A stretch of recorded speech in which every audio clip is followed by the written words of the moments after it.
toujours sur ce thème du syndrome de l'imposteur, je vous partage un autre outil. Et cette fois-ci, non pas centré sur les peurs, mais centré plutôt sur un des pièges du syndrome de l'imposteur qui est la procrastination. Cette capacité que nous avons, tous plus ou moins forte, à décaler ce qui devrait être fait ou à ne pas faire en se trouvant mille très très bonnes excuses, très souvent, pour ne pas les faire. Mais la mauvaise foi, dans ces cas-là, est une très très bonne amie et vient accompagner toutes nos tentatives de décaler. Alors, pour éviter cela, allons réfléchir à qu'est-ce qui vient nous motiver au final dans cette action, cette réalisation. Donc, on va parler de motivation. Et la motivation, elle a deux axes.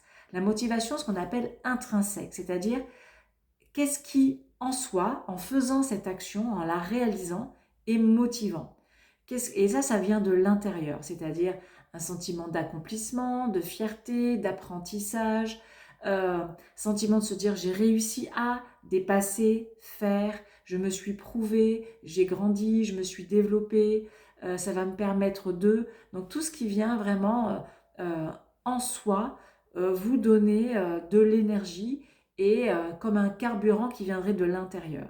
Motivation intrinsèque. La motivation extrinsèque, c'est tout ce qui va venir justement de l'extérieur et qui va contribuer à alimenter la mise en action. C'est-à-dire, quelle récompense tout le long de mon parcours je vais aller récupérer comme ça, qui va continuer à m'alimenter.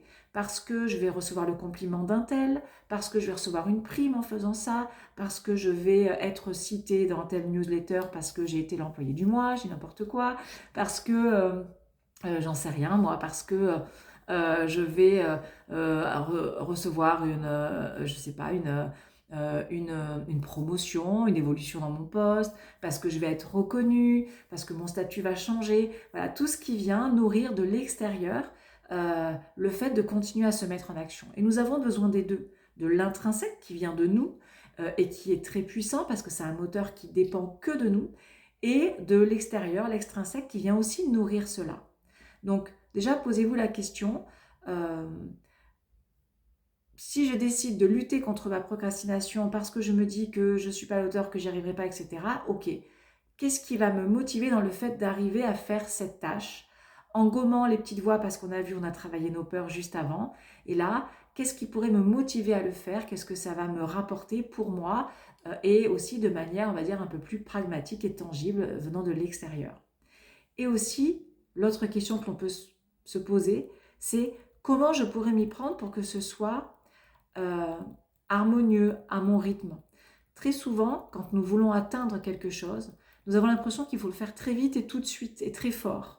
Or, c'est une grosse erreur, car c'est comme si vous voulez randonner, vous avez un gros sommet en face de vous et que tout de suite, vous allez atteindre ce sommet. Alors que vous n'êtes pas forcément préparé, alors que ce sommet, il est n'importe quoi, 3000 mètres, et que on n'en est que tout en bas, et que a priori, même les meilleurs randonneurs ou alpinistes mettent plusieurs heures. Vous aussi, il se peut que vous allez mettre plusieurs heures, voire même un peu plus, parce que vous êtes peut-être un peu moins bien entraîné que ces fameux randonneurs ou alpinistes. C'est accepter cela, accepter que ça prenne du temps, accepter que ce soit du pas à pas, de la progression, qu'il y ait des étapes.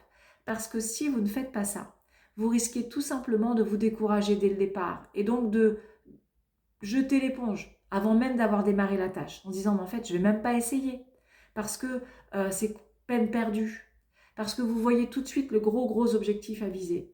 Découpez votre objectif en plusieurs tâches, priorisez les tâches, par quoi je commence, planifiez. Une matrice qui peut vous aider là-dedans, c'est la matrice Eisenhower qui vous dit voilà, par quoi je peux commencer, qu'est-ce que je dois planifier, qu'est-ce que j'arrête de faire parce qu'au final ça me pollue ou j'ai pas besoin de faire ça, et qu'est-ce que je peux peut-être déléguer pour tout ça, que ça me mène à mon objectif. Mais il y a des étapes, il y a du temps, il y a de la planification, il y a ce côté pas à pas. Plus vous allez accepter ça, en acceptant aussi que tout ne vienne pas de vous, qu'il puisse y avoir du soutien, que vous soyez encouragé dans votre entreprise, et plus vous aurez envie de vous mettre en action, de vous mouvoir. Voilà aussi un des secrets pour lutter contre ce syndrome de l'imposteur.